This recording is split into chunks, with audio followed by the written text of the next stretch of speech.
Hello,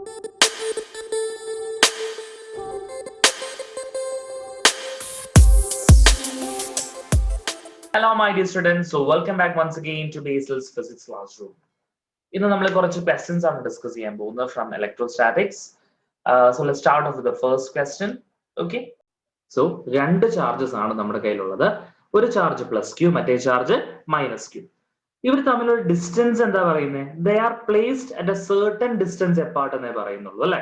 നമുക്ക് ഈ distance d എന്ന് എടുക്കാം. Okay. ഇനി എന്താ പറയുന്നത്? They are saying that 25% of charge of A is transferred to B എന്നാ പറയുന്നത് അല്ലെ? അപ്പൊ രണ്ട് ബോഡീസ് ഉണ്ടായിരുന്നു അല്ലെ? എയും ഉണ്ട് ബിയും ഉണ്ട്. അപ്പൊ 25% of charge of A is transferred to B. അതിന്റെ അർത്ഥം എന്താ? ഇവന്റെ ചാർജ് അപ്പൊ എന്താവും? 25% ഇതിന്റെ അല്ലെ? അപ്പൊ മൈനസ് ക്യൂ പ്ലസ് ഇവന്റെ 25% എന്ന് പറയുമ്പോൾ 25/100 ഓഫ് പ്ലസ് ക്യൂ. ഇതാണ് ട്രാൻസ്ഫർ ചെയ്യുന്നത്. ഓക്കെ, നൗ അപ്പൊ ഇവന്റെ ചാർജ് എന്ത് പറ്റും? ഇവന്റെ ചാർജ് കുറയും അല്ലെ? പ്ലസ് ക്യൂ മൈനസ് 25/100 ക്യൂ എന്നാവും. ഓക്കെ, അപ്പൊ ഈ ഒരു ക്വസ്റ്റ്യൻ ചെയ്യാൻ ക്വസ്റ്റ്യനിൽ പറഞ്ഞിട്ടുള്ള ഡേറ്റ നമ്മളിപ്പോ എഴുതിയിട്ടുണ്ട്. ഈ ക്വസ്റ്റ്യൻ ചെയ്യാൻ നമുക്ക് ബേസ് ആയിട്ട് വേണ്ടത് എന്താണെന്നറിയോ? Coulomb's law. എന്താ നമ്മുടെ കുളുംസ് ലോ എന്ന് പറഞ്ഞാൽ?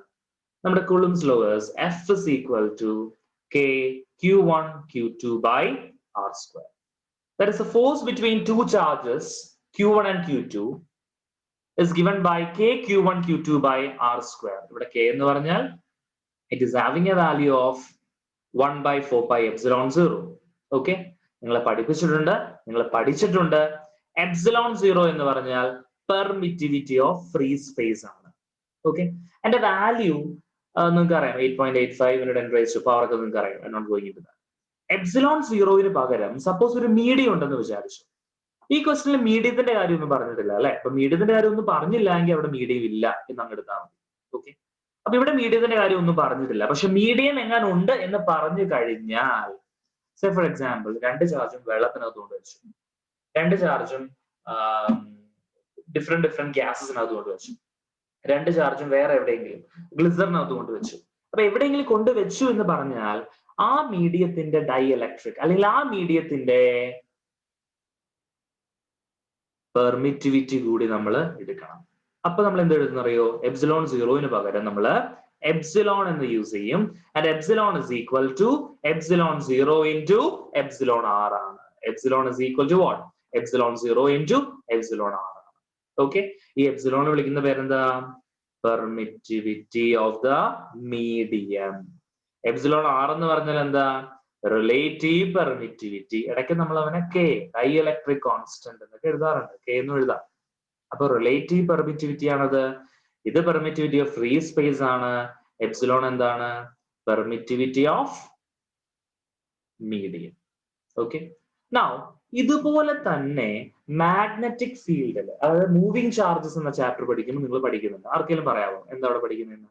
മ്യൂ എന്നൊരു ടേം പഠിച്ചിട്ടുണ്ടാവുമല്ലോ, മൂവിങ് ചാർജസ്. മ്യൂ ഓർക്കുണ്ടാവും. Mu is equal to μ0 into μr എന്നാണ്. അവിടെ മ്യൂ എന്ന് പറഞ്ഞാൽ എന്താണെന്നറിയോ? Permeability. μ0 permeability of free space, μr permeability of the relative permeability. മക്കളെ, നിങ്ങൾ പഠിക്കുമ്പോൾ ഓർത്ത് വെക്കേണ്ട ഒരു കാര്യം, ഇലക്ട്രോസ്റ്റാറ്റിക്സ് അല്ലെങ്കിൽ ഇലക്ട്രിക് ഫീൽഡ്സ് ആൻഡ് ചാർജസും പൊട്ടൻഷ്യൽ പഠിക്കുമ്പോൾ ഇവിടെ പഠിക്കുന്ന പല കാര്യങ്ങളും നമ്മുടെ മറ്റേ ചാപ്റ്ററിൽ, ഏതാ, മാഗ്നറ്റിസം ആൻഡ് മാറ്ററിൽ ഇതേപോലെ തന്നെ നിങ്ങൾ പഠിക്കും. എക്സാമ്പിൾ ഡൈപോളിന്റെ കാര്യം എടുക്കാം. ഇവിടെ ഇലക്ട്രിക് ഡൈപോൾ, അവിടെ മാഗ്നറ്റിക് ഡൈപോൾ. ഇവിടെ ഫ്ലക്സ്, അവിടെ എവിടെയും ഫ്ലക്സ്, അവിടെ പക്ഷെ മാഗ്നറ്റിക് ഫ്ലക്സ്, ഇവിടെ ഇലക്ട്രിക് ഫ്ലക്സ്. അതുപോലെ നിങ്ങൾ പഠിക്കുമ്പോൾ ഇലക്ട്രോസ്റ്റാറ്റിക്സും ഗ്രാവിറ്റേഷനും റിലേറ്റഡ് ആണ്. എങ്ങനെയാ? പല ഇക്വേഷൻസും, നമ്മൾ ഇലക്ട്രോസ്റ്റാറ്റിക്സിൽ പഠിക്കുന്ന പല ഇക്വേഷൻസിന്റെയും കോൺസ്റ്റന്റ് ഇവിടെ കെ ആ, ഗ്രാവിറ്റേഷനിൽ ജി ആ, ഇവിടെ ചാർജ് ക്യൂ ആ, അവിടെ മാസ. ഈ ഒരു ഡിഫറൻസ് മാത്രം അങ്ങ് മാറ്റി കഴിഞ്ഞാൽ തന്നെ നമുക്ക് പല ഇക്വേഷൻസും പെട്ടെന്ന് പഠിക്കുമ്പോൾ എപ്പോഴും കമ്പയർ ചെയ്ത് പഠിച്ചോളാം. ഏതൊക്കെയാ?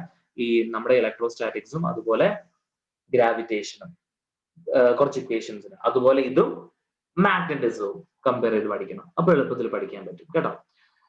Okay, so mu is equal to mu0 into mu r ആണ് നമ്മുടെ ഇക്വേഷൻ. ഓക്കെ, ഇനി നമുക്ക് ഈ ക്വസ്റ്റിനിലേക്ക് തിരിച്ചു വരാം. അപ്പൊ ഈ ക്വസ്റ്റിൽ എന്താ പറഞ്ഞിട്ടുള്ളത്? ആദ്യം ചാർജ് ക്യൂവും മൈനസ് ക്യൂവും ആയിരുന്നു. അപ്പോൾ ഇവർ തമ്മിലുള്ള ഫോഴ്സ് എഫ് ആണ്. So let me write that here.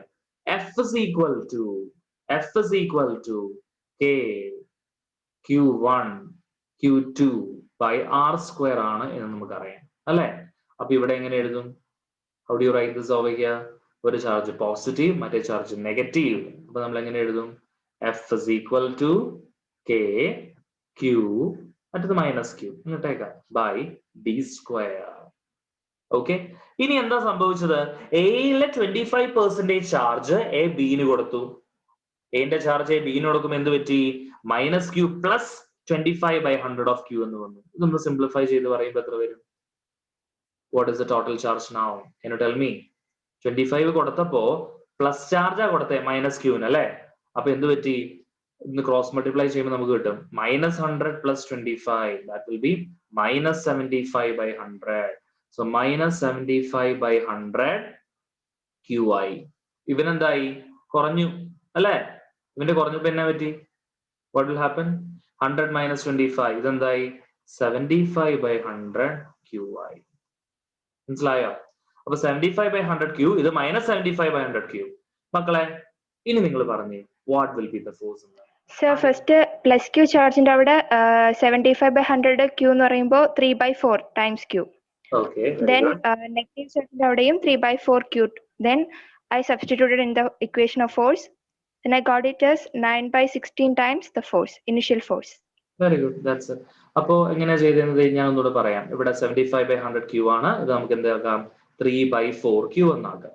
Okay, 75/100 ഇവിടെ -3/4 Q എന്നായി. Okay, now F dash is equal to K Q എന്താണ്? 3/4 Q into minus of 3/4 Q. Distance മാറ്റി എന്ന് പറയുന്നില്ല, by D square. Take the ratio. Ratio എടുക്കുമ്പോൾ കുറച്ച് terms cancel ആയി പോകും. കെ പോയി, ക്യൂ പോയി, മൈനസ് ക്യൂ പോയി, കെ പോയി, ക്യൂ പോയി, മൈനസ് ക്യൂ പോയി, D square and D square പോയി. ബാക്കി വരുന്നത് എത്രയാ? You will be getting F divided by F dash is equal to 1 divided by മൈനസും പോയിട്ടോ 9/16. Or you can write f dash is equal to 9/16 f. F dash is equal to what? 9/16. Okay, അപ്പൊ Coulomb's ലോവിന്റെ ഒരു direct application question ആണ്. അപ്പൊ നിങ്ങൾ ശ്രദ്ധിക്കേണ്ടത് ഈ question ചെയ്യുമ്പോൾ എന്താണ്? കുളുംസ് ലോ നമുക്ക് എല്ലാവർക്കും അറിയാം അല്ലെ? ഈ ക്വസ്റ്റ്യൻ ചെയ്യുമ്പോൾ എന്താ ശ്രദ്ധിക്കേണ്ടത്? ഒരാൾക്ക് മറ്റേയാളുടെ ചാർജ് കിട്ടി, ഇവന് മറ്റേയാളുടെ ചാർജ് പോയി. അപ്പൊ ക്വസ്റ്റ്യൻ വായിച്ച് കൃത്യമായിട്ട് മനസ്സിലാക്കിയാൽ this is going to be an easy question. Easy mark scorer ആണ്. 4 marks is in your pocket. Okay, and the beauty of this question is ഈ ക്വസ്റ്റ്യൻ നീറ്റിന് മാത്രമല്ല, എനിക്ക് തോന്നുന്നു 2011 ആ ടൈമില് ജെയ്ക്കും വന്നിട്ടുള്ള ക്വസ്റ്റ്യൻ ആണ്. സംഭവം സിമ്പിൾ ആ, yes, but the question has been asked four JEE also. Okay, പണ്ട് ജെയ്ക്ക് ചോദിച്ചൊരു ക്വസ്റ്റ്യൻ ആയിരുന്നു. So that is the first question. We are moving on to the next question. First question. സ്ക്രീനിൽ കാണാനുള്ള ഒരു question. First question again 2018 ഒരു question ആണ്. ഇവിടെ electric ഫീൽഡിന്റെ കൺസെപ്റ്റ് ഇവിടെ നമ്മൾ അപ്ലൈ ചെയ്യണം. ഓക്കെ, അപ്പൊ 2-3 വാക്കുകൾ ഇലക്ട്രിക് ഫീൽഡിനെ കുറിച്ച് ഞാൻ പറയാം, എന്നിട്ട് ഈ ക്വസ്റ്റ്യനിലേക്ക് പോകാം. Okay, so what is this electric field? Electric field എന്ന് പറഞ്ഞാൽ ബേസിക്കലി നമ്മൾ ഡിഫൈൻ ചെയ്യുന്നത് എങ്ങനെയാണ്? It is a force experienced by a unit charge kept at a point. ഒരു യൂണിറ്റ് പോസിറ്റീവ് ചാർജ് എക്സ്പീരിയൻസ് ചെയ്യുന്ന ഫോഴ്സിനെയാണ് നമ്മൾ ഇലക്ട്രിക് ഫീൽഡ് എന്ന് പറയുന്നത്. ഒരു സിമ്പിൾ എക്സാമ്പിൾ പറഞ്ഞാൽ, സപ്പോസ് ഞാൻ എപ്പോഴും പറഞ്ഞൊരു കോമൺ എക്സാമ്പിൾ, സപ്പോസ് നിങ്ങൾ ആരെങ്കിലും കുളിക്കാതെ ക്ലാസ്സിലേക്ക് പോയാൽ നിങ്ങളുടെ ചുറ്റും ഇരിക്കുന്ന എല്ലാവർക്കും ഒരു സ്മെല്ല് വരും അല്ലെ? അപ്പോ ചിലപ്പോ അതിനകത്ത് 5 ദിവസമായിട്ട് കുളിക്കാത്തൊരു കുട്ടി ഉണ്ടാകാം, ചിലപ്പോൾ അതിനകത്ത് 1 ദിവസമായിട്ട് കുളിക്കാത്തൊരു കുട്ടി ഉണ്ടാകാം. അപ്പൊ 5 ദിവസമായിട്ട് കുളിക്കാത്ത കുട്ടി, അതാണ് നമ്മുടെ സോഴ്സ് ചാർജ്. ഇതാണ് നമ്മുടെ സോഴ്സ് ചാർജ്. ഓക്കെ, 1 ദിവസമായിട്ട് കുളിച്ചൊരു കുട്ടി, അതാണ് നമ്മുടെ ആരാണെന്നറിയോ? ടെസ്റ്റ് ചാർജ് എന്ന് പറയും. ടെസ്റ്റ് ചാർജ് അല്ലെങ്കിൽ യൂണിറ്റ് പോസിറ്റീവ് ചാർജ്, നമ്മുടെ ടെസ്റ്റ് ചാർജ് ആണ്. ഓക്കെ, അപ്പൊ യൂണിറ്റ് പോസിറ്റീവ് ചാർജും ഉണ്ട്, ഒരു സോഴ്സ് ചാർജും ഉണ്ട്. നമുക്ക് 2 ചാർജ് ആണ് നമുക്കുള്ളത്, യൂണിറ്റ് പോസിറ്റീവ് ചാർജും സോഴ്സ് ചാർജും. ഓക്കെ, അപ്പൊ നമ്മൾ എങ്ങനെ ഡിഫൈൻ ചെയ്യുന്നത്? ഈ 5 ദിവസമായിട്ട് കുളിക്കാത്തൊരു കുട്ടി വരുമ്പോ അവിടെ വരുന്ന ഒരു സ്മെൽ ഭയങ്കര സ്മെല്ലായിരിക്കും അല്ലെ. ഈ സ്മെല്ലിനെ അപേക്ഷിച്ച് ഇവന്റെ സ്മെൽ ഒന്നുമല്ല. ഓക്കെ, ഞാൻ പറയാൻ ഉദ്ദേശിച്ചത് ഈ പ്ലസ് ക്യൂ അല്ലെങ്കിൽ source charge is very big compared to the unit positive charge. ഇവന്റെ ചാർജ് വളരെ ലെസ് ആണ്, യൂണിറ്റി ആണ്. അതുകൊണ്ട് തന്നെ ഇവൻ ഒരു ഇലക്ട്രിക് ഫീൽഡ് ഉണ്ടാക്കി ഇവന്റെ ഇലക്ട്രിക് ഫീൽഡിനെ ഇൻഫ്ലുവൻസ് ചെയ്യാൻ പറ്റില്ല. അങ്ങനെ പറ്റാതിരിക്കാനാണ് ഇങ്ങനെ യൂണിറ്റ് പോസിറ്റീവ് ചാർജിനെ തന്നെ ടെസ്റ്റ് ചാർജ് ആയിട്ട് നമ്മൾ എടുക്കുന്നത്. ഓക്കെ, അവിടെ മാഗ്നറ്റിസം വരുമ്പോൾ നമ്മുടെ യൂണിറ്റ് നോർത്ത് പോളാണ് എടുക്കുന്നത്, ഇവിടെ യൂണിറ്റ് പോസിറ്റീവ് ചാർജ് എടുക്കും. അപ്പൊ ഈ ഒരു വലിയൊരു സോഴ്സ് ചാർജിനെ കാണുമ്പോൾ ഈ യൂണിറ്റ് പോസിറ്റീവ് ചാർജ് എങ്ങോട്ട് പോകുന്നു അതായിരിക്കും ഇലക്ട്രിക് ഫീൽഡിന്റെ ഡയറക്ഷൻ എന്ന് പറയുന്നത്. ആൻഡ് ഇത് റെപ്രസെന്റ് ചെയ്ത് എന്ത് വെച്ചിട്ടാണ്? ഇലക്ട്രിക് ഫീൽഡ് ലൈൻസ് വെച്ചിട്ടാണ് നമ്മൾ റെപ്രസെന്റ് ചെയ്യുന്നത്. Electric field lines. So electric field lines എന്ന് വെച്ചാൽ it is a direction in which a unit positive charge moves or tends to move under the influence of a source charge. ഒരു source ചാർജിന്റെ ഇൻഫ്ലുവൻസിൽ ഒരു unit positive charge എങ്ങോട്ട് move ചെയ്യും, അല്ലെങ്കിൽ എങ്ങോട്ട് മൂവ് ചെയ്യാനാണ് അവന്റെ tendency in the presence of a source charge. അതിനെയാണ് നമ്മൾ ഇലക്ട്രിക് ഫീൽഡ് ലൈൻസ്, ആ ഡയറക്ഷൻ റിപ്രസെന്റ് ചെയ്യുന്നത് ഇലക്ട്രിക് ഫീൽഡ് ലൈൻസ് വെച്ചിട്ടാണ്. നമ്മൾ ആക്ച്വലി ഇലക്ട്രിക് ഫീൽഡ് ലൈൻസിന് മറ്റൊരു പേര് പറയും കേട്ടോ, നമ്മൾ ഇലക്ട്രിക് ലൈൻസ് ഓഫ് ഫോഴ്സ് എന്നും പറയും. നിങ്ങൾ പലപ്പോഴും പല ബുക്കുകളിലും കാണുന്ന ഒരു കാര്യമുണ്ട്. നിങ്ങളപ്പോ 12th മൂവിങ് ചാർജസ് ഒക്കെ പഠിച്ചുകൊണ്ടാണ് ഞാൻ പറയുന്നത്. പലപ്പോഴും മൂവിങ് ചാർജസിന്റെ മാഗ്നറ്റിക് ഫീൽഡിനെ പലപ്പോഴും ആൾക്കാർ പറയും മാഗ്നറ്റിക് ലൈൻസ് ഓഫ് ഫോഴ്സ്. അത് തെറ്റാണ്, അങ്ങനെ പറയാൻ പാടില്ല. എന്നാൽ പല ബുക്കുകളിലും അങ്ങനെ പ്രിന്റ് ചെയ്ത് വെച്ചിട്ടുണ്ട്, ചില ബുക്കുകളിലൊക്കെ. It's wrong. കാരണം ഞാൻ പറഞ്ഞുതരാം ഇതിനെ എന്തുകൊണ്ട് ഇലക്ട്രിക് ലൈൻസ് ഓഫ് ഫോഴ്സ് എന്ന് വിളിക്കാം എന്ന് പറഞ്ഞുതരാം. ഫോഴ്സ് ഞാൻ ഇവിടെ ഡിഫൈൻ ചെയ്തു. Electric field is equal to F by Q, vector quantity ആണ് കേട്ടോ. Now I can write from here F is equal to QV, just writing the magnitude. F is equal to QV. Now Q ന് direction ഒന്നുമില്ല, but electric ഫീൽഡിനുണ്ട്, ഫോഴ്സിനുണ്ട്. ഈ ഒരു ഇക്വേഷനിൽ one thing is extremely clear, very clear. Electric ഫീൽഡിന്റെ direction എന്താണോ അതേ ഡയറക്ഷനിൽ തന്നെയായിരിക്കും നമ്മുടെ ഫോഴ്സും വരിക അല്ലെ. കാരണം ചാർജ് എന്താ, സ്കെയിലാറാണ്. അപ്പൊ ഇലക്ട്രിക് ഫീൽഡിന്റെ ഡയറക്ഷൻ തന്നെയായിരിക്കും നമ്മുടെ ഫോഴ്സും വരിക, which means we can call electric lines of force എന്ന് വിളിക്കാം. കാരണം ഫോഴ്സും ഏത് ഡയറക്ഷനിലാ, ഇലക്ട്രിക് ഫീൽഡിന്റെ ഡയറക്ഷൻ തന്നെയായിരിക്കും ഫോഴ്സ്. ഓക്കെ, ഇനി ഇലക്ട്രിക് ഫീൽഡ് ഇക്വേഷൻ നമ്മൾ എങ്ങനെ എഴുതും? അപ്പൊ E is equal to source charge ഉണ്ട് K Q by R square. ഇതാണോ? അല്ല, ഡിവൈഡഡ് ബൈ Q. മുകളിലേക്ക് നമ്മുടെ ഫോഴ്സ് ആണ്, divided by unit positive charge വരണം. So E will be equal to what? K Q by R square. അപ്പൊ electric field എന്ന് പറഞ്ഞാൽ K Q by R square ആണ്, പക്ഷെ ഇത് ജനറൽ ആണ്. It depends on the shape of the body. കഴിഞ്ഞ ക്ലാസ്സിൽ മക്കളെ ഞാൻ കുറച്ച് ഇക്വേഷൻസ് പഠിപ്പിച്ചു തന്നു, അത് നിങ്ങൾ എന്നോട് ഇന്ന് പറഞ്ഞു തരണം. ഞാൻ കഴിഞ്ഞ ക്ലാസ്സിൽ നിങ്ങളെ ഹോളോ സ്പിയറിന്റെയും സോളിഡ് സ്പിയറിന്റെയും എല്ലാം ഇക്വേഷൻസ് പഠിപ്പിച്ചു. I hope you remember that. ഒരു സോളിഡ് സ്പിയർ ആണ് നമ്മൾ എടുക്കുന്നതെങ്കിൽ, സോളിഡ് സ്പിയർ രണ്ടെണ്ണം ഉണ്ടാവാം കേട്ടോ. ഒന്ന്, it may be conducting solid sphere, it may be a non conducting solid sphere. Now solid സ്പിയറിന്റെയും അതുപോലെ ഒരു ഹോളോ സ്പിയറിന്റെയും സോളിഡ് കണ്ടക്ടിങ് സ്പിയറിന്റെയും ഒരു ഹോളോ സ്പിയറിന്റെയും കൺസെപ്റ്റുകളൊക്കെ സെയിം ആണ്. ഹോളോ സ്പിയറിന്റെയും സോളിഡ് കണ്ടക്ടിങ് സ്പിയറിന്റെയും കൺസെപ്റ്റ് സെയിം ആണ്. അതായത് ഒരു സോളിഡ് സ്പിയർ നമ്മൾ എടുത്തു, ഒരു സോളിഡ് കണ്ടക്ടിങ് സ്പിയർ എടുക്കുമ്പോൾ ചാർജ് മൊത്തം കോൺസെൻട്രേറ്റ് ചെയ്യാൻ പോകുന്നത് അവന്റെ സർഫസിലാണ്. ചാർജ് മൊത്തം ഇരിക്കാൻ പോകുന്നത് എവിടെയാ? അവന്റെ സർഫസിലാണ്. ഓക്കെ, ഹോളോ സ്പിയർ ആണെങ്കിൽ എന്തായാലും സർഫസ് മാത്രമേ ഉള്ളൂ, വേറെ അകത്തൊന്നും ഇല്ലല്ലോ. അകത്ത് ചുമ്മാ ഫ്രീ സ്പേസ് അല്ലേ, അവിടെ ചാർജിന് ഇരിക്കാൻ പറ്റില്ല. ചാർജ് ഇരിക്കുന്നത് സോളിഡ് കണ്ടക്ടിങ് സ്പിയറിലും ഹോളോ സ്പിയറിലും എവിടെയാണ്? ഹോളോ സ്പിയർ കണ്ടക്ടിങ് ആവാം, നോൺ കണ്ടക്ടിങ് ആവാം, കുഴപ്പമില്ല. എന്തായാലും ഇരിക്കാൻ പറ്റുന്നത് സർഫസിൽ മാത്രമാണ്. അപ്പൊ ഇവിടെ എവിടെ ഇരിക്കുന്നത്? സർഫസിലാണ് ഇരിക്കുന്നത്. And at a point outside the sphere electric field E is equal to KQ by R square ആണ്. ഔട്ട്സൈഡ് ദ സ്പിയർ ഒരു ഡിസ്റ്റൻസ് ആറില്. സർഫസിലുള്ള ഫീൽഡ് ആണെങ്കിൽ എന്തായിരിക്കും അറിയോ? സർഫസിലാണെങ്കിൽ ഇലക്ട്രിക് ഫീൽഡ് എന്ന് പറയുന്നത് E is equal to KQ by capital R square ആണ്. ക്യാപിറ്റൽ R റേഡിയസ് ആണ് കേട്ടോ സ്പിയറിന്റെ. ഇനി മക്കളെ ഇതിനകത്താണെന്ന് വിചാരിച്ചോ, ഇതിനകത്തൊരു പോയിന്റ് ആണ് നമ്മൾ എടുക്കുന്നതെങ്കിൽ the electric field there will be equal to 0. ഓർത്ത് വെക്കുക, ഒരു സോളിഡ് കണ്ടക്ടിങ് സ്ഫിയറിന്റെ അകത്ത് ഇലക്ട്രിക് ഫീൽഡ് 0, ഹോളോ സ്ഫിയറിന്റെ അകത്തും ഇലക്ട്രിക് ഫീൽഡ് 0. ഓക്കെ, ഞാൻ ക്വസ്റ്റ്യൻ ചോദിച്ചില്ല, ഞാൻ പുതിയതായി വന്ന കുട്ടികൾക്ക് വേണ്ടിയാണ് ഇത് പറഞ്ഞത്. ഇത് നമ്മൾ കഴിഞ്ഞ ക്ലാസ്സിൽ പറഞ്ഞതാണ് ബാക്കിയുള്ള കുട്ടികൾക്ക്. ഓക്കെ, ക്വസ്റ്റ്യൻ ചെയ്യാൻ നമുക്ക് ഇത് ആവശ്യമായിട്ട് വരും, അതുകൊണ്ടാണ് പറഞ്ഞത്. ഓക്കെ, അപ്പൊ ഒരു സോളിഡ് കണ്ടക്ടിങ് സ്ഫിയറിന്റെയും ഹോളോ സ്ഫിയറിന്റെയും കേസാണ് പറഞ്ഞത് അല്ലെ. ഇനി മക്കളെ, നോൺ കണ്ടക്ടിങ് സ്ഫിയർ ആണെന്ന് വിചാരിച്ചു, non conducting solid sphere.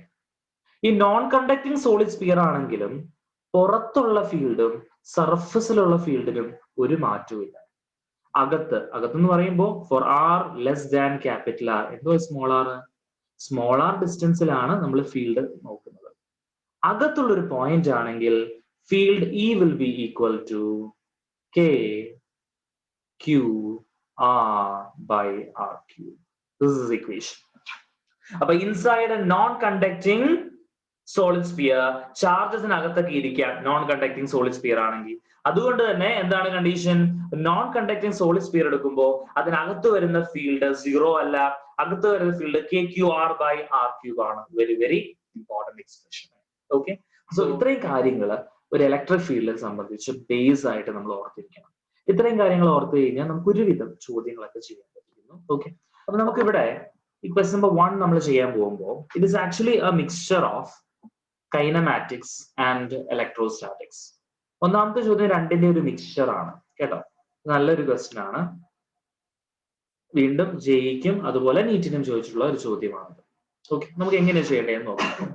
Question: an electron falls from rest through a vertical distance h in a uniform and vertically upward directed electric field. First condition വരയ്ക്കാം, vertically upward direction. അപ്പൊ ഇങ്ങനെ ഡയറക്ഷനുള്ള ഒരു electric field ആണ് ഇവിടെ ഉള്ളത്.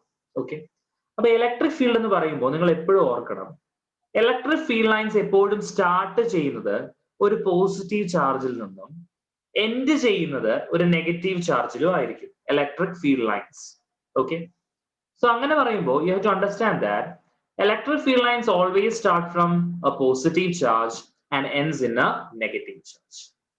അപ്പൊ അങ്ങനെ electric field മുകളിലേക്കാണ് എന്ന് പറയുമ്പോൾ നിങ്ങൾ ഓർത്തോളണം, ഇവിടെ താഴെ ഒരു വലിയ പോസിറ്റീവ് ചാർജ് ഉണ്ട്, ഇവിടെ താഴെ വലിയൊരു നെഗറ്റീവ് ചാർജ്. ഓക്കെ, അപ്പൊ ക്വസ്റ്റ്യനിൽ എന്താ പറയുന്നത്? ഒരു ഇലക്ട്രോൺ ആണ് നമുക്ക് ഫസ്റ്റ് കേസിൽ ഉള്ളത് അല്ലെ. അപ്പൊ ഇലക്ട്രോൺ എന്താ ചെയ്യുന്നത്? Electron is allowed to fall. Electron വളരെ എളുപ്പം അത് മനസ്സിലാക്കി എടുക്കാൻ. എന്താണെന്ന് അറിയോ? ഇലക്ട്രോൺ നെഗറ്റീവ് ആണ്, നമുക്കറിയാം. ലൈക്ക് ചാർജസ് വിൽ റിപ്പൽ ആണ്, like charges will attract. Electron അപ്പൊ എങ്ങോട്ട് വരും? ഓടിച്ചാടി താഴത്തേക്ക് വരും. അപ്പൊ ഓടിച്ചാടി താഴത്തേക്ക് വരുമ്പോ അവനൊരു ആക്സിലറേഷൻ ഉണ്ടാകും. ഞാൻ പഠിപ്പിച്ചു F is equal to Q E ആണെന്ന്. നമ്മൾ ഓൾറെഡി 11th പഠിച്ചു എഫ് ഇസ് ഈക്വൽ ടു എന്താ? എം എ ആണ്, മാസ് ഇൻടു ആക്സിലറേഷൻ അല്ലെ. ഇത് രണ്ടും കമ്പയർ ചെയ്യുമ്പോൾ നമുക്ക് ഇങ്ങനെ കിട്ടും, acceleration is equal to Q E by M എന്ന് കിട്ടും. അപ്പൊ നമുക്ക് ആക്സിലറേഷൻ കിട്ടും.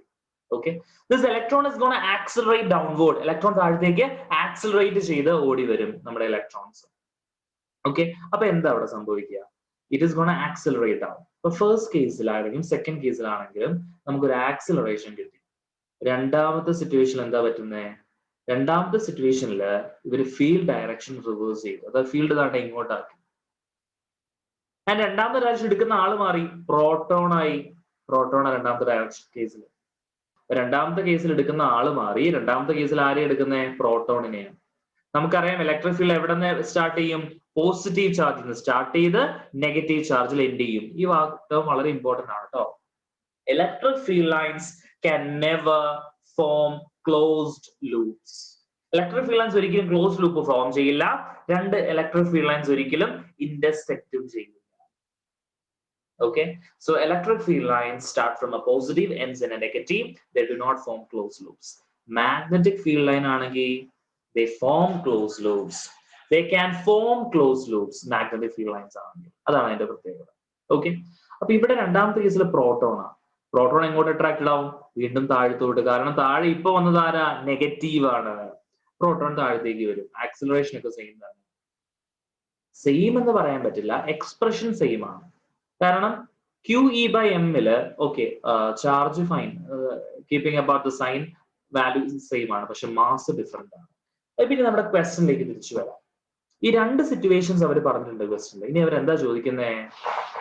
The time of fall of the electron in comparison to the time of fall of the proton. അപ്പോ ഇലക്ട്രോൺ താഴേക്ക് വീഴാൻ എടുക്കുന്ന സമയവും proton, the time taken by the proton to fall downward, ഇത് രണ്ടും തമ്മിൽ കമ്പയർ ചെയ്ത് ഏതാണ് കൂടുതൽ ഏതാണ് കുറവ്, 5 times greater, 10 times greater അല്ലെങ്കിൽ ഈക്വൽ, ഈ കണ്ടീഷനിലേക്കാണ് നമുക്ക് ചെക്ക് ചെയ്യുന്നത്. അപ്പൊ നമുക്ക് അവിടെ ഏത് ഇക്വേഷൻ കണ്ടീഷൻ ഉള്ളതെന്ന് അറിയോ? ഇക്വേഷൻസ് ഓഫ് മോഷനിലേക്ക് വരണം. 3 equation പഠിച്ചിട്ടുണ്ടായിരുന്നു. V is equal to U plus AT, S is equal to UT plus half AT square and V square minus U square is equal to 2AS. അപ്പൊ നമുക്ക് ആ condition എടുക്കാം. ഏതെടുക്കാൻ പോണേ? Time അല്ലേ വേണ്ടേ? Time വരുന്ന V is equal to U plus AT എടുത്തിട്ട് പ്രത്യേകിച്ച് കാര്യമില്ല. കാരണം നമുക്ക് ഡിസ്റ്റൻസ് അറിയാം, H.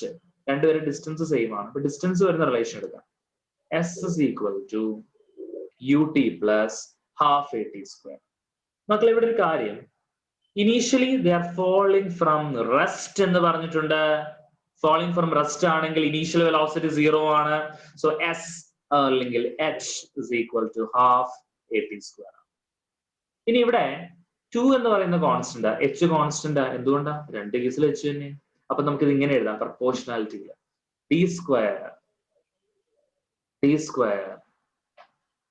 square is proportional to എന്താണ്? T square is proportional to, T square is proportional to 1 by A ആണ്. T square proportional to 1 by A ആണ്. Okay, അപ്പൊ ആക്സിലറേഷൻ എന്ന് പറഞ്ഞാൽ എന്താ? QE by M അല്ലേ? നമുക്ക് സബ്സ്റ്റിറ്റ്യൂട്ട് ചെയ്യാം. That is proportional to 1 by QE by M. അപ്പൊ M താഴെ വരുന്ന M മുകളിലേക്ക് പോകും. So we can get from here T square is proportional to M. കാരണം Q കോൺസ്റ്റന്റ്, E കോൺസ്റ്റന്റ്. ഇതിന്റെ ഡയറക്ഷൻ മാറ്റിയേ ഉള്ളൂ, ഇതിന്റെ മാഗ്നിറ്റ്യൂഡ് മാറ്റിയില്ല. ചാർജ് ഇലക്ട്രോൺ ആണെങ്കിലും പ്രോട്ടോൺ ആണെങ്കിലും സെയിം അല്ലെ? അപ്പൊ നമുക്ക് എന്ത് കിട്ടി? Time is proportional to, time square is proportional to mass. ആർക്കാണോ മാസ് കുറവ് അവൻ പെട്ടെന്ന് എത്തും. ആർക്കാണോ മാസ് കൂടുതൽ അവൻ കൂടുതൽ സമയം എടുക്കും. ആർക്ക് അവിടെ മാസ് കുറവ്? അപ്പൊ ഇലക്ട്രോണിന്റെ മാസ് ആണ് കുറവ്. ഇലക്ട്രോണിന്റെ മാസ് കുറവായതുകൊണ്ട് എന്താ നമുക്ക് കിട്ടുന്നത്? ഇലക്ട്രോണിന്റെ മാസ് കുറവായതുകൊണ്ട് ആരാ ആദ്യം താഴെ എത്താൻ പോകുന്നത്? It is electron. So the time of fall of electron is smaller compared to the proton. Question clear ആണോ? So let's move on to the next question now. I am going to take question number 7. നമ്മൾ ഇതുവരെ discuss ചെയ്യാത്ത ഒരു കൺസെപ്റ്റിലേക്ക് നമുക്ക് കയറാം. Dipole, electric dipole.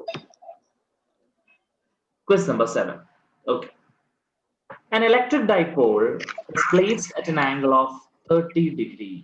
Electric dipole is placed at an angle of 30 degrees with an electric field.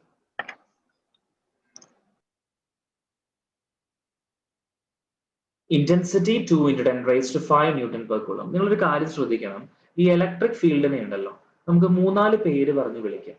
Electric ഫീൽഡിനെ ഇടയ്ക്ക് നമ്മൾ electric field strength എന്ന് വിളിക്കും, ഇടയ്ക്ക് നമ്മൾ ഇലക്ട്രിക് ഫീൽഡ് ഇന്റൻസിറ്റി എന്ന് വിളിക്കും, ഇടയ്ക്ക് നമ്മൾ ഇലക്ട്രിക് ഫ്ലക്സ് ഡെൻസിറ്റി എന്ന് പറയും. ആ പേര് അധികം ആൾക്കാർ യൂസ് ചെയ്യാം. ഇലക്ട്രിക് ഫ്ലക്സ് നമുക്കറിയാം 5 ആണെന്ന് നിങ്ങൾ പലർക്കും അറിയാം, ഫ്ലക്സ് 5 ആണ്. പക്ഷെ ഞാൻ പറഞ്ഞ electric flux density, electric flux density എന്ന് പറഞ്ഞാലും ഇലക്ട്രിക് ഫീൽഡ് തന്നെ. ഇലക്ട്രിക് ഫ്ലക്സ് ടോട്ടലി ഡിഫറെന്റ് ആണ്. ഇലക്ട്രിക് ഫ്ലക്സ് ഡെൻസിറ്റി എന്ന് പറഞ്ഞാലും electric field. Electric field, electric field strength, electric field intensity, electric flux. അപ്പൊ ഇങ്ങനെയൊക്കെ നമുക്ക് ഏതിന് പറയാം, ഏതിന് ടേം യൂസ് ചെയ്യാം? നമുക്ക് ഇതിന് ടെർമിനോളജി യൂസ് ചെയ്യാം. Okay, right. അപ്പൊ നമുക്ക് ഇവിടെ തന്നിട്ടുള്ള ഡേറ്റ എന്തൊക്കെയാ? ഇലക്ട്രിക് ഫീൽഡ് തന്നിട്ടുണ്ട്. Electric field 2 into 10 raised to 5 എന്ന് തന്നിട്ടുണ്ട്. ആംഗിൾ തീറ്റ തന്നിട്ടുണ്ട് 30 degree. Okay, it experiences A torque എന്ന് പറഞ്ഞിട്ടുണ്ട്. അപ്പൊ ടോർക്ക് അറിയാം 4 Newton meter. The charge on the dipole ആണ് കണ്ടുപിടിക്കുന്നത്. If the dipole length തന്നിട്ടുണ്ട്.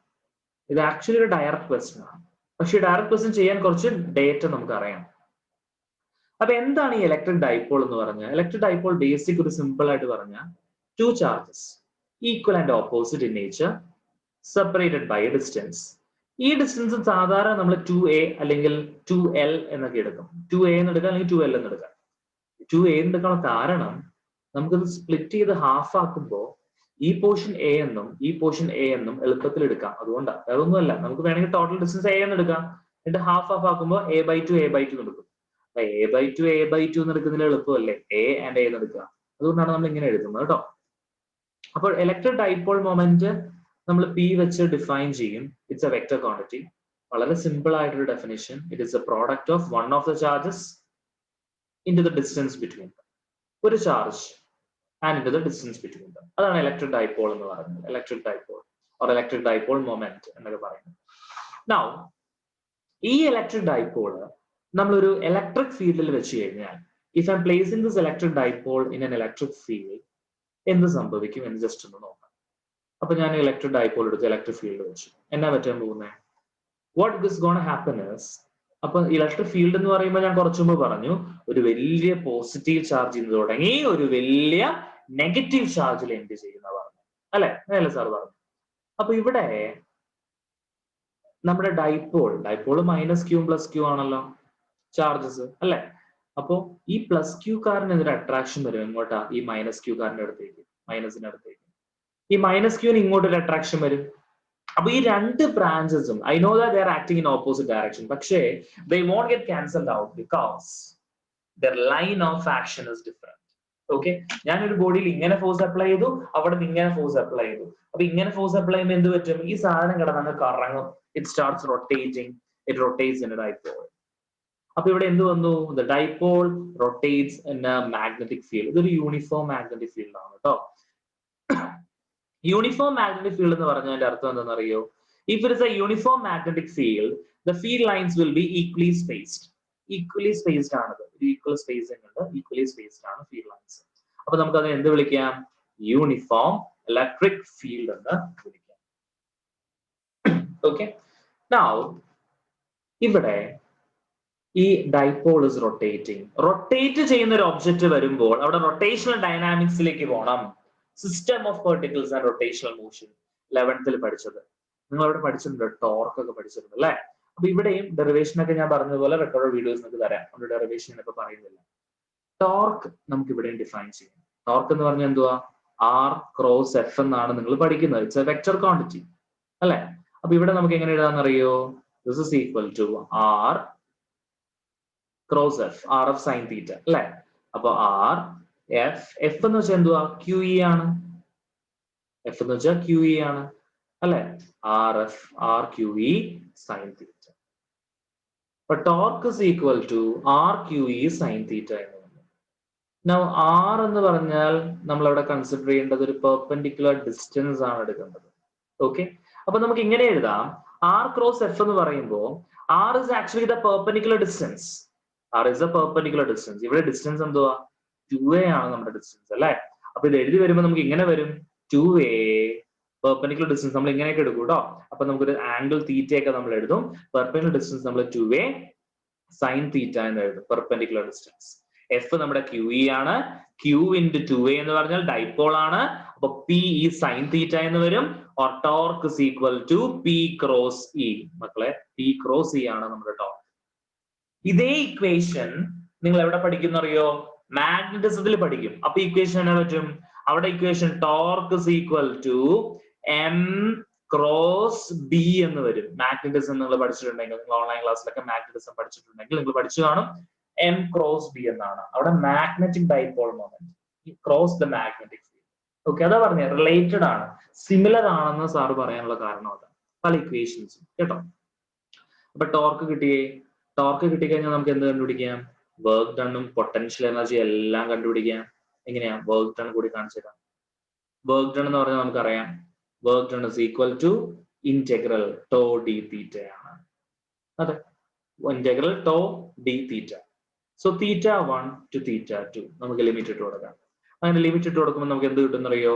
Work done. ടോ എന്ന് പറയുമ്പോൾ P ഈ സൈൻ തീറ്റ സബ്സ്റ്റിറ്റ്യൂട്ട് ചെയ്യും. P constant, E constant, integral sine theta minus cos theta ഒക്കെ വരും. ഫൈനലി വർക്ക് ഡൺ ഇങ്ങനെ കിട്ടും, PE cos θ1 minus cos θ2. Derivation കാണിച്ചില്ല, I'll send you the video for that derivation. അപ്പൊ cos θ1 മൈനസ് കോസ് θ2 എന്ന് പറഞ്ഞു. ഇത് തന്നെയാണ് നമ്മുടെ പൊട്ടൻഷ്യൽ എനർജി എന്ന് പറയാം. ഇനി ഇവിടെ ഒരു സ്പെക്യുലർ കണ്ടീഷൻ നമ്മൾ എടുക്കാറുണ്ട് പലപ്പോഴും. θ1 നമ്മള് 90 ഡിഗ്രി എന്നും θ2 നമ്മള് 0 എന്നൊക്കെ സബ്സ്റ്റിറ്റ്യൂട്ട് ചെയ്യും. അങ്ങനെ സബ്സ്റ്റിറ്റ്യൂട്ട് ചെയ്യുമ്പോൾ നമുക്ക് മറ്റൊരു ഇക്വേഷൻ കിട്ടും. പൊട്ടൻഷ്യൽ എനർജി വർക്ക് ഡൺ ആണല്ലോ പൊട്ടൻഷ്യൽ ആയിട്ട് സ്റ്റോർ ആവുന്നത്. That is equal to minus P E cos theta എന്നൊരു ഇക്വേഷൻ ഒക്കെ കിട്ടും. ഓക്കെ, അല്ലെങ്കിൽ മൈനസ് പി ഡോട്ട് ഇ എന്നൊരു ഇക്വേഷൻ ഒക്കെ നമുക്ക് കിട്ടും. എവിടെ? റൈറ്റ്. അപ്പൊ ഈ കണ്ടീഷനും മക്കളൊന്ന് ഓർത്ത് വെക്കണം. വർക്ക് ഡൺ പറഞ്ഞു, പൊട്ടൻഷ്യൽ എനർജി പറഞ്ഞു, ടോർക്ക് പറഞ്ഞു, എല്ലാ കണ്ടീഷൻസും പറഞ്ഞാ പോകുന്നത് അല്ലെ. ഇനി നമുക്ക് ഈ ക്വസ്റ്റിലേക്ക് തിരിച്ചു വരാം. How to solve this question. Okay, അപ്പൊ ഇതിനകത്ത് ഇതിലെ കൺസെപ്റ്റ് ഒക്കെ ഡൗട്ട് ഉണ്ടെങ്കിൽ എന്നോട് ചോദിക്കാം കേട്ടോ. ഇനി ഈ ക്വസ്റ്റ്യൻ നമ്മൾ എങ്ങനെ ആൻസർ ചെയ്യാം? ഇ ആണ് നമുക്ക് വേണ്ടത് അല്ലെ? അല്ല, ഈ തന്നിട്ടുണ്ട് അല്ലെ. എന്താ വേണ്ടത്? ഡൈപോൾ ലെങ്ത് ആണ് വേണ്ടത്. ഡൈപോൾ ലെങ്ത് തന്നിട്ടല്ലേ, പിന്നെ എന്താ കണ്ടുപിടിക്കണ്ടേ? ആ, charge. Very good, very good, very good. Q ആണ് കണ്ടുപിടിക്കുന്നത്. അപ്പൊ എന്താ ചെയ്യാ? അതെന്ത് പറഞ്ഞേ? Torque is equal to Q. Q ഉണ്ട്, കണ്ടുപിടിക്കണം. പിന്നെന്തുള്ള ഈ ഇക്വേഷൻ യൂസ് ചെയ്താൽ പോരെ? ടോർക്ക് അറിയാം, തീറ്റ അറിയാം, പിന്നെ എന്തുകൂടെ അറിയാവുന്നേ? എ. അപ്പൊ ലെങ്ത് എന്താ തന്നിട്ടുള്ളത്? Dipole length 2 centimetre. മക്കളെ ഓർക്കണം, ഡൈപോൾ ലെങ്ത് 2 സെന്റിമീറ്റർ. അപ്പൊ 2a ആണ് 2 സെന്റിമീറ്റർ. മാറിപ്പോയത് കേട്ടോ. ക്യൂ അറിയല്ല, ഇ അറിയാം. ഒന്ന് കണ്ടുപിടിച്ചേ, വേഗം ഒന്ന് പറഞ്ഞേ. ആദ്യം അറിയാൻ ആൻസർ ഉണ്ടെന്ന് നോക്കട്ടെ. ഈ ഫോമിൽ യൂസ് ചെയ്താൽ മതി. 2a ആണ് 2 സെന്റിമീറ്റർ. ആ ഒരു പോയിന്റ് മാത്രം ഓർത്ത് വെക്കും. 2mc സർ കിട്ടി. Okay sir. അപ്പൊ മക്കളെ 2mc ഞാൻ ഇനി ചെയ്യേണ്ട ആവശ്യമില്ലല്ലോ. ടോർക്ക് അറിയാം നിങ്ങൾക്ക് അല്ലെ. ടോർക്കിന്റെ വാല്യൂ 4 ന്യൂട്ടൺ മീറ്റർ സബ്സ്റ്റിറ്റ്യൂട്ട് ചെയ്യാം. 2a വാല്യൂ അറിയാം, 2 സെന്റിമീറ്റർ. 2 എങ്ങനെ എഴുതാ? 2a സെന്റിമീറ്ററിനെ 2 × 10⁻⁻² എന്ന് എഴുതാം കേട്ടോ. ഇനി എന്തുട്ടുള്ളത്?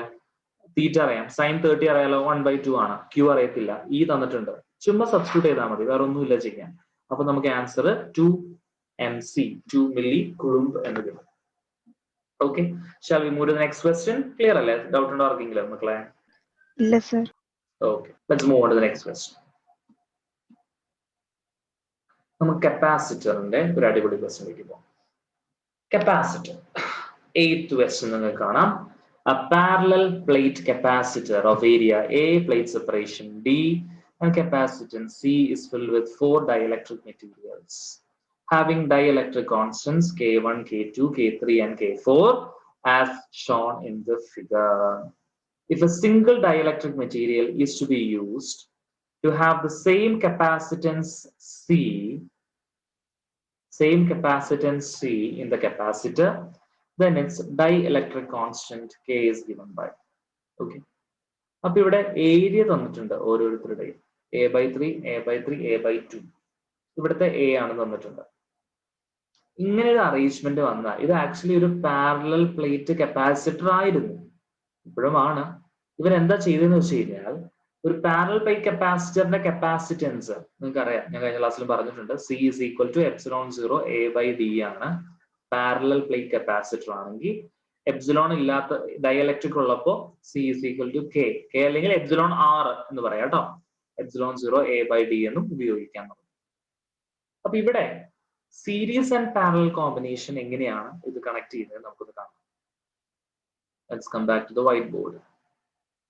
രണ്ട് കപ്പാസിറ്റൻസ്, ഇതൊരു പാരലൽ പ്ലേറ്റ് ആണെന്ന് വിചാരിച്ചു. ഇങ്ങനെ ഞാൻ ഒരു ലൈൻ വരച്ചു, ഡാഷ് വരച്ചു. ഇവിടെ ഒരു ഡൈഇലക്ട്രിക് K1 ഫില്ല് ചെയ്തു. ഡൈഇലക്ട്രിക് K1 ഫില്ല് ചെയ്തു. ഇവിടെ ഞാനൊരു ഡൈഇലക്ട്രിക് K2 ഫില്ല് ചെയ്തു. അപ്പൊ ഇവിടെ ഒരു ഡൈഇലക്ട്രിക് K1 ഫില്ല് ചെയ്തു. ഇവിടെ ഒരു ഡൈഇലക്ട്രിക് K2 ഫില്ല് ചെയ്തു. ഓക്കെ, അപ്പൊ ഇങ്ങനെയാണ് ഫില്ലിംഗ് വരുന്നതെങ്കിൽ നിങ്ങൾ ഒബ്സർവ് ചെയ്താൽ അറിയാം, this is the distance between the plates D. ഈ D-നെയാണ് നമ്മൾ മാറ്റിയത്. അപ്പൊ ഇത് ചിലപ്പോൾ D/2 D/2 ആകാം, ചിലപ്പോൾ വേറെ എന്തെങ്കിലും ആവാം. ചിലപ്പോൾ ഇത് D/2-ഉം ഓർ D/3-യും ഇത് ബാക്കിയാവാം 2D/3 ഒക്കെ ആവാം. എങ്ങനെ ആയിക്കോട്ടെ, ഡസന്റ് മാറ്റർ, ഞാൻ അതിലേക്ക് പോകുന്നില്ല. അപ്പൊ ഇങ്ങനെ സ്പ്ലിറ്റ് ചെയ്ത് കഴിഞ്ഞാൽ you have to understand that ഈ K1 ഡൈഇലക്ട്രിക് വരുന്നത് ഒരു കപ്പാസിറ്റർ ആക്ട് ചെയ്യും, ഇതും ഒരു കപ്പാസിറ്റർ ആക്ട് ചെയ്യും. അപ്പൊ this actually resembles 2 capacitors in series. ഇത് ആക്ച്വലി എന്തിനെയാണ് കാണിക്കുന്നത്? 2 capacitors in series ആണ്. അതായത് ഡിസ്റ്റൻസ് ബിറ്റ്വീൻ ദ പ്ലേറ്റ്സ് ആണ് divided ആകുന്നതെങ്കിൽ, it is actually resembling 2 capacitors in series. 2 capacitors in series നെയാണ് അത് കാണിക്കുന്നത്. Okay, it is actually resembling what? 2 capacitors in series. Now, ഇങ്ങനെയല്ല ഫിഗർ എന്ന് വിചാരിച്ചു. സപ്പോസ് ഫിഗർ ഇങ്ങനെയാ, കപ്പാസിറ്റർ വരച്ചു, ഇങ്ങനെ വരച്ചു. ഓക്കെ, അപ്പൊ ഇവിടെ K1, ഇവിടെ K2. ഇവിടെ എന്താ ഡിവൈഡ് ആവുന്നത്? ഇവിടെ ഏരിയ ഓഫ് ദ പ്ലേറ്റ്സ് ആണ് ഡിവൈഡ് ആവുന്നത്. Okay, area total area A ആയിരുന്നു, ഇത് മേ ബി A/3 ഓർ ഇത് ബാക്കിയുള്ള ഏരിയ. അപ്പൊ ഏരിയ ഓഫ് ദ പ്ലേറ്റ്സ് ആണ് ഡിവൈഡ് ആകുന്നതെങ്കിൽ the capacitors are said to be in parallel. ഇത് പാരലൽ കോമ്പിനേഷൻ ആണ്. പാരലൽ. അപ്പൊ നിങ്ങൾക്ക് അറിയാം സീരീസ് എന്ന് പറയുമ്പോൾ നമ്മൾ എങ്ങനെ ഈക്വൽ എടുക്കുക? 1/c is equal to 1/c1 plus 1/c2. ഇങ്ങനെയല്ല സീരീസില്ല. പാരലൽ ആണെങ്കിലോ c is equal to c1 plus c2. c1 plus c2, right. അപ്പൊ ഇങ്ങനെയാണ് നമ്മൾ എടുക്കുന്നത് അല്ലെ. അപ്പൊ ഇത് പാരലൽ കോമ്പിനേഷൻ ആണ്, മറ്റത് എന്താണ്? സീരീസ് കോമ്പിനേഷൻ ആണ്. I hope you understand the difference. ഇത് സീരീസ് കോമ്പിനേഷൻ ആണ്, മറ്റത് പാരലൽ കോമ്പിനേഷൻ ആണ്. ഓക്കെ, നൗ ഈ ക്വസ്റ്റ്യനിലേക്ക് വരുമ്പോ ഇവിടെ ഒരു മിക്സപ്പ് ആണ് കാണുന്നത്. രണ്ടും ഉണ്ട് അവിടെ. നമുക്ക് ആ ഫിഗർ ജസ്റ്റ് ഒന്ന് ഇവിടെ വരയ്ക്കാം, വലുതാക്കി. അതിന്റെ ഡിസ്റ്റൻസും ഡിവൈഡ് ആകുന്നുണ്ട്, ഏരിയയും ഡിവൈഡ് ആകുന്നുണ്ട്. ഡിസ്റ്റൻസ് ഡിവൈഡ് ആകുന്നു. ഞാൻ വേറെ കളർ വെച്ച് വരയ്ക്കാം. Yellow, yes. ഡിസ്റ്റൻസ് ഡിവൈഡ് ആകുന്നു. ഫൈൻ. ആ ഡിസ്റ്റൻസ് ഡിവൈഡ് ആയിരുന്നത് എത്രയാണെന്ന് ഞാൻ ജസ്റ്റ് നോക്കട്ടെ. ക്വസ്റ്റ്യനില് d/2 d/2 എന്നാ ഡിവൈഡ് ആവുന്നത്. കുഴപ്പമില്ല. d/2 d/2. അപ്പൊ ഇത് d/2, this is d/2 and this is also d/2. Okay, distance divide ആവുന്ന ഈക്വൽ റേഷ്യോ അല്ല. d/2 d/2. ഇനി മുകളിലത്തെ ഏരിയ ഡിവൈഡ് ആവുന്നുണ്ട് 3 ആയിട്ട്. ഇങ്ങനെ ഒരു പീസ് വന്നു, പിന്നെ ഒരു പീസ് ഇവിടെ വന്നു. ഓക്കെ, അപ്പൊ ആദ്യത്തെ പീസ് എന്ന് പറഞ്ഞാൽ, ആദ്യത്തെ piece, let me go back to the figure. A/3 നോക്കിയാലോ അല്ലേ? A/3 and A/2. A/2 ആണോ A/3 ആണോ? A/2. ഓക്കെ, അപ്പൊ നമുക്കത് എങ്ങനെയാന്ന് നോക്കാം. ഓക്കെ, ഇനി നിങ്ങൾ അതിൻ്റെ പറഞ്ഞു. ഇത് A/3 A/2. ഇത് K1 ആണ്. K1 K2 K3 and K4. Okay, fine. K1 K2 K3 and K4. Okay, ഇനി ഇതിന്റെ ഒന്ന് അറേഞ്ച്മെന്റ് ആരെങ്കിലും ഒന്ന് പറയാമോ മക്കളെ? എങ്ങനെയാണ് അറേഞ്ച് ചെയ്തേക്കുന്നത്? ഇത് ആക്ച്വലി A/3 വേണം കേട്ടോ. ക്വസ്റ്റിന്റെ ഒരു മിസ്റ്റേക്ക് ആണ്. അപ്പൊ ഇത് A/3, ഇത് A/3, ഇത് A/3 ആണ്. സോ K1 K2 K3 എങ്ങനെയാണ്? സീരീസ് അല്ല, കാണുമ്പോൾ നമുക്ക് പെട്ടെന്ന് സീരീസ് ആയിട്ട് തോന്നും. അതെപ്പോഴാ? നമ്മൾ ഈ വര കറക്റ്റ് ആയിട്ട് വരച്ചില്ലെങ്കിൽ അങ്ങനെ സുഖമായിട്ട് തോന്നും. അപ്പൊ K1 K2 K3 എന്ന 3 കപ്പാസിറ്റേഴ്സും എങ്ങനെയാ? പാരലൽ ആണ്. And this combination, K1 K2 K3 എന്ന combination is in series with K4. K4 കാരണം വരുന്ന കപ്പാസിറ്ററിനോട്. അപ്പൊ ഈ ക്വസ്റ്റ്യൻ ചെയ്യാൻ വേണ്ടി നമുക്ക് ഈക്വലന്റ് കപ്പാസിറ്റൻസ് കണ്ടുപിടിച്ചേ പറ്റുള്ളൂ. വേറെ വഴിയൊന്നുമില്ല. ഈക്വലന്റ് കപ്പാസിറ്റൻസ് ആദ്യം നമുക്ക് K1 K2 K3 എടുക്കാം. മൂന്നും പാരലൽ ആണ്. പാരലൽ ആണെങ്കിൽ ഈക്വലന്റ് കപ്പാസിറ്റൻസ് എങ്ങനെയാ മക്കളെ? ഫോർമുല ഒന്ന് പറയാവോ? പാരലൽ ആണെങ്കിൽ C equal to C1 plus C2. C is equal to, very good, C1 plus C2 plus C3. നമുക്ക് എഴുതി പോവാം. എപ്സിലോൺ 0 K ഉണ്ട്, K1 A ഏരിയ എന്താ? A/3 by D/2. ഓക്കെ, ഇത് തന്നെയാണ് 3 പേരുടെയും ആണോ? അല്ല. Epsilon 0 K2 A/3 by D/2 plus epsilon 0 K3 A/3 by D/2. ഇങ്ങനെ വരുന്നത് അല്ലെ? ഓർ നമുക്കിത് കുറച്ചുകൂടി സിമ്പിൾ ആയിട്ട് ഭംഗിയായിട്ട് എങ്ങനെ എഴുതാൻ പറ്റും? ഇനി നമ്മൾ ഇവൻ എടുക്കണം, നമ്മുടെ K4 എടുക്കണം. അപ്പൊ ഇത് നമ്മുടെ C എന്ന് വിളിച്ചു. ഞാൻ ഇവന്റെ ഈക്വലന്റിന് C എന്ന് വിളിച്ചു. ഇനി അടുത്തത് എന്തുവാ? ഈ ഒരു കോമ്പിനേഷനും ഇതും കൂടി എങ്ങനെയാ? സീരീസ് ആണ്. Repeat once again. ഈ ഒരു കോമ്പിനേഷൻ ഇത് മൊത്തവും ഇതും സീരീസ് ആണ് K4ന്റെ ആയിട്ട് അല്ലെ? സീരീസ് വരുമ്പോൾ നമുക്ക് അറിയാം എങ്ങനെ എഴുതണം. 1/C equivalent is equal to 1/C. നമ്മുടെ ഇവന്റെ എത്രയാ? C എന്നായിരുന്നു എടുത്തത്. Plus 1/C4. ഓക്കെ, ഇനി നമുക്ക് അതൊന്ന് സോൾവ് ചെയ്തെടുക്കണം. സോൾവ് ചെയ്തെടുക്കുമ്പോൾ നമുക്ക് ആൻസറിലേക്ക് നമുക്ക് എത്തിച്ചേരാൻ പറ്റും. സോൾവ് ചെയ്തെടുക്കാം. അപ്പോ സോൾവ് ചെയ്തെടുക്കുമ്പോൾ ഒന്ന് ക്രോസ് മൾട്ടിപ്ലൈ സിംപ്ലിഫൈ ഒക്കെ ചെയ്യാം. അപ്പോൾ എളുപ്പത്തിൽ കിട്ടും. C equivalent ഇങ്ങനെ എഴുതാം. C4C divided by C plus C4. Okay, എന്നിട്ട് സബ്സ്റ്റിറ്റ്യൂട്ട് ചെയ്ത് കൊടുക്കണം. ഒന്ന് സോൾവ് ചെയ്തിട്ട് ഉത്തരം പറയൂ മക്കളെ. എല്ലാവരും ഒന്ന് മത്സരിച്ചൊന്ന് സബ്സ്റ്റിറ്റ്യൂട്ട് ചെയ്തേ, മറക്കാതെ ആൻസർ കിട്ടാൻ നോക്കട്ടെ. സോ നമ്മുടെ ഇക്വേഷൻ വാസ് എപ്സിലോൺ 0, നമ്മൾ ഈക്വലന്റ് എടുക്കുന്നത് epsilon 0 a by d into k, that is equal to first one നമ്മൾ C4 എന്ന് എഴുതിയത് അല്ലേ. C4 ന്റെ വാല്യൂ എന്ന് പറഞ്ഞു മക്കളെ, anyone? Epsilon 0 k4 പിന്നെന്തായിരുന്നു? 2 epsilon 0 k4 by d അല്ലെങ്കിൽ epsilon 0 k4 a divided by d by 2 d. Okay fine. ഇനി മറ്റേ ഈക്വലന്റ് എന്ന് പറഞ്ഞേ, C എന്ന് പറഞ്ഞേ, epsilon 0 2/3 epsilon 0 a by d, ഇങ്ങനെയാണോ ബ്രാക്കറ്റിനകത്ത് പുറത്തുള്ളത്? Yes, sir. k1 plus k2 Yes, sir. plus k3. Okay.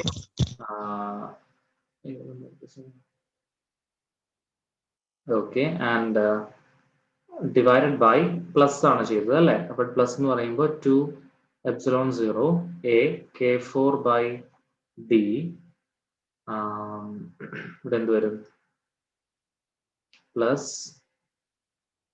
the same thing 2/3 epsilon 0 a by d k1 plus k2 plus k3. ഇങ്ങനൊരു ഫോമാണ് നമുക്ക് വരുന്നത്. ഇത് നമുക്ക് കുറച്ച് ഡിലീഷൻസും കാര്യങ്ങളൊക്കെ കളയണം. ഇത് കോമൺ ആയിട്ട് നമുക്ക് കളയാൻ പറ്റുന്ന terms epsilon 0 a d, epsilon 0 a d, epsilon 0 a d. അത് കളഞ്ഞു. 2 മനസ്സിലാക്കി. ഇനി ഇവിടെയുണ്ട് എപ്സിലോൺ 0 a by d, അത് ക്യാൻസൽ ചെയ്യാം. a d അതും ഇതുമായിട്ട് ക്യാൻസൽ ചെയ്ത് കളയാം. ഓക്കെ, ഇനി നമുക്കിതൊന്ന് സിംപ്ലിഫൈ ചെയ്തൊന്ന് നോക്കണം. ബ്രാക്കറ്റ് ഒക്കെ ഓപ്പൺ ചെയ്ത്, അപ്പൊ k is equal to, k ആണ് k equivalent, is equal to, ഇവിടെ 2 ക്യാൻസൽ ആയി പോയി, ഈ 2 അവിടെ തന്നെയുണ്ട്. അപ്പൊ 2/3 into k1 plus k2 plus k3. Okay, ഇനി നമ്മൾ സിംപ്ലിഫൈ ചെയ്ത് ക്രോസ് മൾട്ടിപ്ലൈ ചെയ്ത് സിംപ്ലിഫൈ ചെയ്ത് അപ്പൊ 3 ക്യാൻസൽ ആയി പോവും. എന്നിട്ട് ഒന്ന് റീഅറേഞ്ച് ചെയ്താൽ നമ്മുടെ ഇക്വേഷനിലേക്ക് വരണം. ഓക്കെ, ഇത് കാണുമ്പോൾ ഭയങ്കര കൺഫ്യൂഷൻ വരും നിങ്ങൾക്ക്. അപ്പൊ നിങ്ങൾ എന്താ ചെയ്യേണ്ടതെന്ന് അറിയോ? ഇതിലിട്ട് പണിയുന്നതിലും എളുപ്പം go back to the options and do it. ഓപ്ഷൻസിലേക്ക് പോയിട്ട് ഈ കാണുന്ന ഓപ്ഷൻസിൽ ഏത് വരാനാണ് ചാൻസ് എന്നൊരു ട്രയൽ എടുത്തിട്ട് അങ്ങ് ചെയ്ത് നോക്കാം. ഓക്കെ, ഇത് കാണുമ്പോൾ 2 ഓപ്ഷൻസ് വരാനാണ് കൂടുതൽ ചാൻസ് അല്ലെ? ഏതൊക്കെ ഓപ്ഷൻസ് വരാനാണ് കൂടുതൽ ചാൻസ് പറയാമോ? തേർഡ് വൺ വരാൻ ചാൻസ് ഇല്ല.